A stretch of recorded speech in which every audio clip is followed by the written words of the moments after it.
괜찮은데 사시네요 라고 하는 데는 아직까지 상승 여력이 충분해요. 그런 데는 이번에 대출 옥죄서 급매로 20-30% 싸게 던진 게 있으면 그거는 그냥 빨리 잡으세요.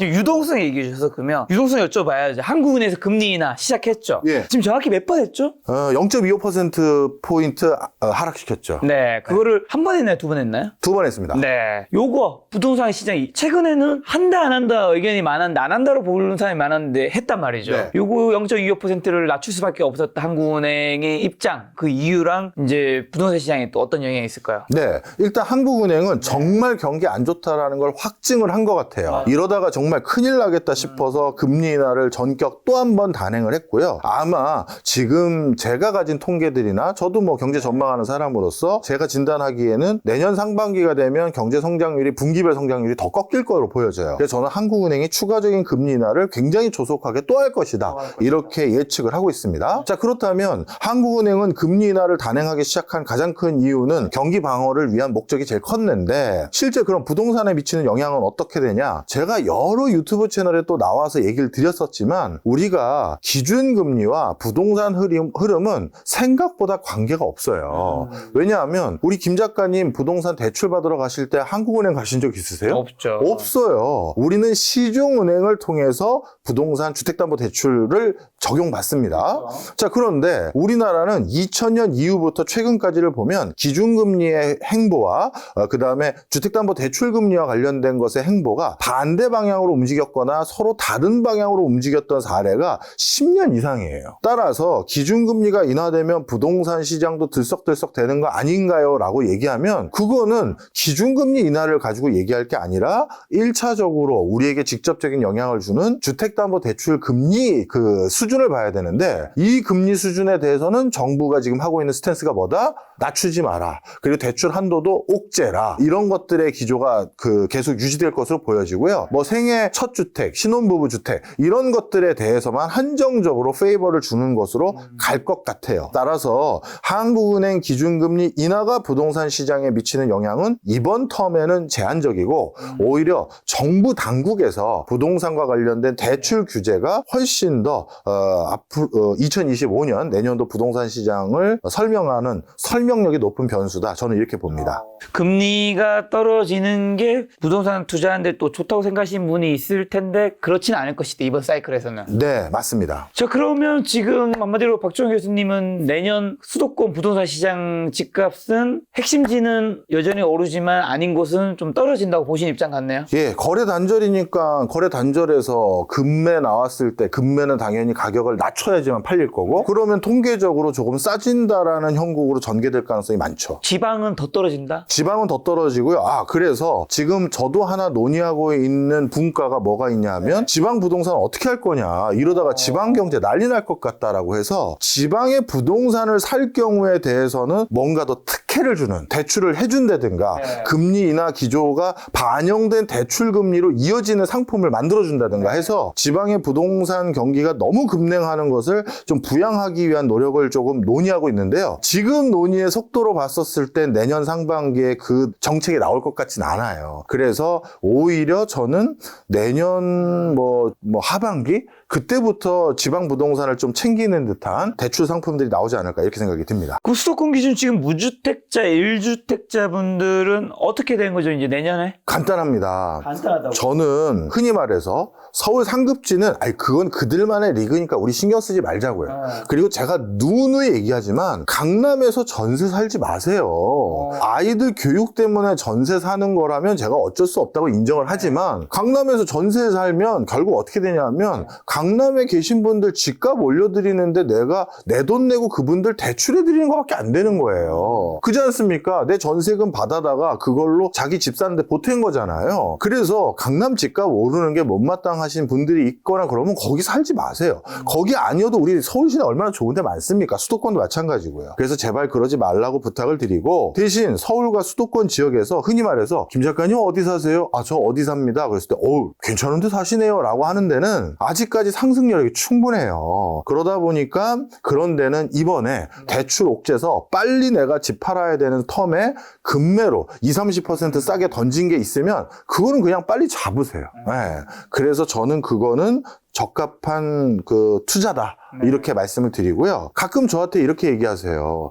그 교수님, 가계부채가 이렇게 심각한데 도대체 돈들이 어디서 나서 이거를 집을 산다는 겁니까? 네. 자, 그거에 대해서는 이렇게 말씀드릴게요. 이거 우리 김 작가 채널 시청하시는 분들 은행 가서 대출 해보신 적 있으시겠습니다만 대부분 은행 가서 대출하면 서류 뭐 내야 돼요? 진짜 이따시만하게 내야 돼요. 예. 일단 의료보험 저기 수가 낸 거 증빙서를 가져오시고요. 재직증명서 가져오시고요. 뭐 담보 물건 있으시면 그것도 가져오시고 뭐 잔뜩 받아요. 그리고 평가한 다음에 그럼 얼마까지 해드릴 수 있어요? 이렇게 하잖아요. 자, 무슨 소리냐? 가계 부채가 늘어났다는 건 은행에서 돈을 추가적으로 빌려줄 건덕지가 있기 때문에 더 빌려준 거예요. 그렇죠. 우리나라에서 어느 은행이 김 작가님 관상 좋으시네?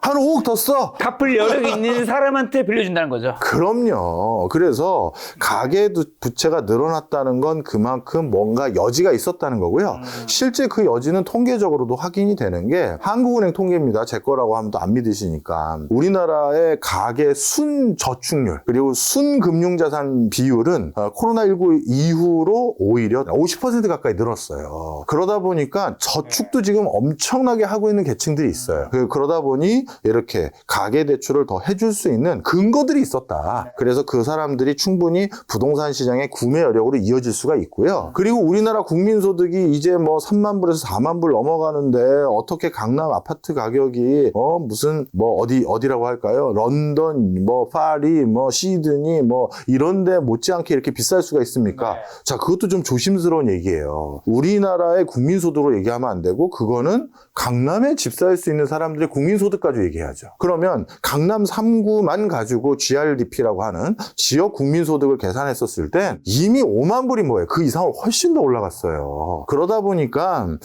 이거는 그들만의 리그고 그 사람들이 구매 여력이 있는 것은 우리가 믿어 의심치 않는다. 그래서 그걸 가지고 전부 시장을 해석하셔면 안 된다. 그리고 오히려 이제 제가 악담하는 거 아니에요, 여러분. 그런데 저는 국가에서 두 가지를 끝까지 해결을 못할 것 같아요. 하나는 저출산 문제 잘 해결 못할 것 같아요. 쉽지 않을 수 있죠. 네. 그 다음에 서울 중심의 일극 중심의 세상 이것도 좀처럼 해결 못할 것 같아요. 제가 그 공공기관에 15년 가까이 재직하면서 가장 오랫동안 했던 프로젝트가 지역 균형 발전이었어요. 그런데 파견도 가서 일을 했었고 지역산업 육성 계획도 엄청나게 짰고 지역에 산단 만드는 것만 해도 얼마나 많이 만들었는데요. 속도만 늦출 수 있을 정도 그나마 잘해도 그게 다일 것 같고요. 저는 14개 시도 솔직히 다 못 살린다. 서울을 대체할 수 있는 딱 2개나 3개만 어디 뭐 호남에 하나, 경상도에 하나, 그 다음에 충청도나 강원도에 하나 해서 거기를 거의 분단급 이상으로 빠르게 육성해서 그렇게 해야지만 지역 균형 발전으로 서울에 모두 몰려 살면서 부동산 광풍 불고 이 악순환 일어나는 거 막을 수 있다 얘기를 했거든요. 그런데 정치가들은 그런 선택 못 해요. 그렇죠. 지역 다 곳곳에 표가 있는데. 그렇죠. 당신이 책임질 거야? 그 삿대질하면서 바로 그 소리 나올 거예요. 물론 저한테 그렇게 얘기하신 분은 없었습니다만 예를 들어서. 그래서 실제 못할 것 같아요. 그러면 결국 지역에서 점점 인구 감소 일어나고 있는 상황에서 아들아 넌 안 되겠다. 아버지는 여기서 과수원 마저 하겠지만 넌 여기 무슨 기회가 있겠니? 남은 거 가지고 올라가서 네 꿈을 펼쳐라. 이런 사람도 올라올 거거든요. 그런 사람들까지 수요가 잠재된 것들이 적지 않게 있기 때문에 서울과 수도권은 아직까지 실수요 비중이 더 크다. 이렇게 보시면 되겠습니다. 근데 교수님 방금 말씀해 주실 때 수도권에서 급매가 나오는 것들은 사라고 얘기해 주셨는데 그 이번 내년 이후로는 지금 수도권에서 이제 강남 3구가 아닌 입지에서도 집값이 좀 떨어진 게 있어도 그 다음에는 좀 오른다고 보시는 거 같네요. 결국엔 대출을 그렇죠. 풀 테니까. 네. 맞나요? 사실 집값이 싸다 비싸다라고 얘기하려면 전년도에 비해서 집값이 싸졌습니다. 전년도에 비해서 집값이 비싸졌습니다로 얘기하면 안 되고 어떤 적정 금액이 있어야 될 거 아니에요. 그 적정 금액에 비해서 지금 싸기 때문에 사셔도 됩니다라고 얘기를 해야겠죠. 저는 적정 금액을 평가하는 여러 가지 방법론들이 우리나라 국민소득의 지역의 국민소득이에요. 국가 전체 국민소득은 아무 쓸모없는 통계예요. 강남에 사는 사람들의 국민소득은 얼마 몇 불인데 했을 때 뭐 6만 불이 넘는다고? 그럼 그런 기준을 가지고 6만 불 이상의 소득을 가지고 있는 외국에 강남 역할을 하는 대표적으로 맨하탄이라든가 있을 거 아니겠습니까? 록봉기라든가 그런 데랑 집값을 비교했었을 때 이 평형대 이런 거라면 아직 30% 싼데? 이런 기준으로 얘기를 드리는 건데 하여튼 그 기준으로는 수도권에서도 아직 상승 여력이 많은 곳들이 꽤 있어요. 자, 그래서 저는 싸지면 사도 된다. 그리고 하나가 더 있어요. 부동산은요, 아주 독특한 투자 대상이에요. 내가 산 물건, 제가 이걸 샀습니다. 내가 산 물건으로 이거의 가치를 평가받는 게 아니라 부동산은 이 물건을 둘러싼 걸로 이게 평가를 받아요. 갑자기 지하철 들어온다며 이거 가격 오르는 거죠. 갑자기 큰 쇼핑몰 들어온다며 이거 가격 올라가는 거예요. 그리고 죄송한 얘기지만 교회 들어온다며 하면 또 떨어지는 거죠. 왜냐면 그런 건 좀 좋아하지 않더라고요. 그게 결국 입지라는 거죠. 네, 그렇죠. 그런데 내년 말고 2025년 말고 2026년이 되면 이제 어떻게 된다? 본격적으로 대선 시즌이에요. 그런데 지금과 같이 수도권이 대선은 이제 간단해요. 서울과 수도권 잡으면 대통령 되는 거예요. 어차피 이쪽 지역에 대표주자 하나 나오고 이쪽 지역에 대표주자 하나 나오잖아요. 그럼 양쪽 대표주자 나와서 싸워요. 그러면 충청권은 적당하게 또 갈릴 거고 결국 서울과 수도권의 표심을 잡아야 되는데 제가 늘 말씀드리지만 이제 서울과 수도권도 자가 보유율이 50%가 넘어요. 집 있는 사람이 더 많다는 얘기거든요. 그럼 그 사람들이 우리 예를 든 겁니다. 우리 안산 집값 떨어졌어요. 내가 평생 번 돈 10년 동안 모아가지고 아파트 샀는데 그런데 지금 내가 산 거에 비해서 얼마 떨어졌습니다. 당신은 어떻게 할 거야? 답을 줘야 돼요. 그거 답을 못 주면 당선 안 돼요. 제가 늘 말씀드리지만 한국의 부동산 문제를 이렇게 문제가 되게 만든 건 전적으로 정치 책임이에요. 땅이라는 건 개인이 마음대로 이용할 수가 없어요. 국가가 정해놨습니다. 여기는 1종이야. 여긴 2종이야. 여긴 상업지구야. 정하잖아요. 내가 내 땅이라고 마음대로 못한단 말이에요. 그 관리 책임이 국가에게 있는데 결국 국가가 한 게 뭐다? 이 지금 부동산 대란만 만들었단 말이에요. 그런데 그게 왜 이렇게 계속 이어지느냐 가만히 보면 첫 번째는 표심 때문이에요. 집값을 또 올려놔야 내가 당선이 되거든요. 네. 그러니 어떻게든 호재를 만들어주죠. 네. 그래서 2026년 되면 대출도 상당히 다시 풀릴 거고요. 대출이 풀려줘야 누가 제가 2천만 원 더 드릴 테니까 저한테 파시죠. 할 수가 있을 거 아니에요. 아싸 드디어 내가 본전 챙겼다. 이렇게 만들어줘야 되고 그 다음에 집 산 사람들에게는 다시 내가 평생 모은 돈으로 아파트 하나 샀는데 이게 그래도 잘못된 투자는 아니게 국가가 도와줬구나. 이 소리 나온 사람한테 표 주게 돼 있단 말이에요. 그래서 2026년부터는 다시 오를 가능성이 많기 때문에 오히려 2025년에 금매 나왔을 때 사라. 그리고 아까 제가 강남에 전세 살지 말란 코멘트 해주셔서 제 주변의 지인 사례 하나만 제가 여쭤보면 주변 지인의 지인의 이야기입니다. 그분이 이제 신혼부부고 자제가 없어요. 근데 이제 한쪽에서 뭐 여자일 수 있고 남자일 수 있습니다. 용산구에 좋은 동네 살고 싶은 거예요. 네. 근데 이제 매매로 살 수 있는 돈은 아니야. 네. 거기에 이제 전세나 월세로 살고 있는 거예요. 용산에? 네, 용산구에 좋은 동네, 한남동에 이런데. 네. 근데 용산구보다 떨어진 동네를 살 수도 있는데 그냥 나는 좀 서울에서 되게 좋은 입지에 살고 싶은 거예요.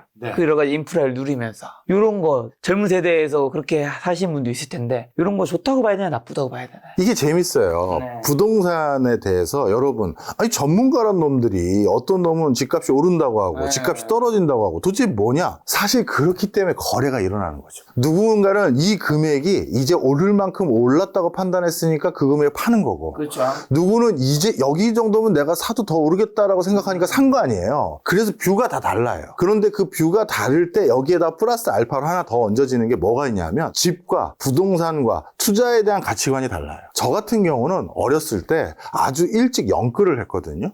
그래서 집을 장만한 사람이에요. 몇 살 때요? 거의 30대 초중반이죠. 초반이죠, 초반. 네. 엄청 일찍. 네. 그때 죽을 뻔했어요. 네, 그때 엄청나게 저도 대출 많이 받아서. 근데 저는 그때 무슨 생각을 한 거냐? 아까 제가 말씀드렸던 그거죠. 전세 살지 마십시오. 왜 집주인을 위해서 내가 내 돈을 빌려서 이자 내가면서 그 사람에게 돈을 빌려줍니까? 그거는 제가 경제 공부한 사람으로서 아닌 것 같았어요. 난 내 집을 사겠다. 이런 일념이었고. 근데 그때 저랑 다른 길을 갔던 친구들이 몇 명 있어요. 다는 아니고 그 중에 몇 명은 싫어. 나는 좋은 동네에 살고 있다는 그 소리를 듣고 싶은 그럴 수 거예요. 있죠. 나 대치동 살아. 나 서초동 방송 사라 이 소리를 듣고 싶은 거예요. 근데 그거는 그 친구의 가치관이에요. 그게 나쁘다고 할 것도 아니고 잘못됐다고 할 것도 아니고 그 친구 궁금하지 가치관이에요. 않아요. 네. 그 이후 가격이 어떻게 됐는지. 그런데 그 친구들하고 저의 지금 자산의 수준은 제가 월등히 높죠. 그렇잖아요. 저는 식음을 전폐하면서 친한 형들한테 귀여운 척하면서 왜냐하면 고기를 먹고 싶었어요. 근데 이자를 내다 보니까 고기를 못 먹으니까 고기를 먹으려면 형들한테 비를 붙어야 돼. 그래서 김 작가 형 오늘 어디 가요? 그래서 야 너 누구 어느 부서에 누구 알지? 그 형하고 오늘 저 회식하겠는데 너도 갈래? 저도 가도 돼요? 하면서 이제 여기서 고기 구워드리고 뭐 얻어먹고 오는 거죠. 진짜 그렇게까지 생활한 적이 있어요, 저도. 근데 저는 그걸 제가 선택한 거고 그 친구들은 아직도 그런데 강남 쪽에 전세 살아요. 근데 뭐 삶의 질이 저보다 좋다면 좋다고 할 수 있겠죠. 그건 이제 개인의 몫이다. 네, 개인의 판단이에요. 근데 요즘 그런 얘기도 있더라고요. 비트코인이 최근에 많이 올랐잖아요. 네. 앞으로도 더 오를 수도 있고 뭐 여러 가지 있는데 어쨌든 코인에서 돈을 버신 분들이 나중에 그걸 수익 익절하고 부동산을 사게 될 것이다. 이런 거 코인에서 번 돈이 부동산 시장으로 갈까요, 안 갈까요? 저는 코인 재벌들의 공통점이 코인에서 주식 투자하는 사람 본 적이 없어요. 코인 한 다음에 다 건물 사더라고요. 그러게요. 저도 그 얘기 많이 들었네요. 네. 왜냐면 코인이 더 리스크가 크지만 수익이 크기 때문에 굳이 주식으로 잘 안 가려고 하겠죠. 맞아요. 그래서 코인을 했던 사람들은 주식에 대한 매력을 못 느끼고요. 오히려 코인이 가지고 있는 불확실성, 위험성, 리스크 관리 차원에서 일정 수준 자신이 원하는 수익이 실현된 거는 반드시 가장 안정적인 형태의 부동산으로 이제 매물을 온 것 하는데 대표적으로 강남 쪽에 꼬마 빌딩 하나 사고 그리고 최상급지의 아파트 사는 경우 이렇게 딱 두 가지를 세트로 구매하시는 분이 많아요. 대표적으로 뭐 요 근래 압구정 현대 아파트에 돈 진짜 다발로 들고 집 사러 오시는 분들이나 아니면 한남동에 뭐 한남더일이나 나인원 한남이라든가 이런 지역에 살고 계신 굉장히 젊은 30대나 40대 초반 분들은 뭐 물론 이제 상속도 있겠지만 그렇죠. 그거 말고 자수성가하신 분들 중에 적지 않은 분들은 코인이에요. 맞아요. 네, 그래서 그분들의 포트를 딱 보면 저도 한 두어 분 알거든요. 지금 뭐 코인으로 몇백억대 자산가 되신 분이 한 두어 번 있는데 그분들의 포트를 딱 보면 재산의 한 분은 60%를 꼬마 빌딩 하나랑 그 다음에 압구정 현대아파트 구입하시는데 썼고 나머지는 계속 코인 계속 하고 계시고 그리고 또 한 분은 40%를 부동산에 쟁여놨고 그리고 나머지 60%는 또 역시 코인에 투자하시고 이렇게 하시는 분들이 계세요. 나인호 한남이나 뭐 한남들 같은 아주 프리미엄 아파트에는 세 개의 부자의 종류가 있다고 하더라고요. 어떤 재벌 뭐 3세 네. 이런 분들 아니면 이제 특히 이제 40대, 30, 40대 부자분들 스타트업 엑시트 하시면 예. 그리고 세 번째가 코인 부자분들. 네. 제가 물어봤죠. 유튜브는 없냐? 없다고 없다. 합니다. 거기에 갈 수 있는 급은 아니다. 우리는 없다.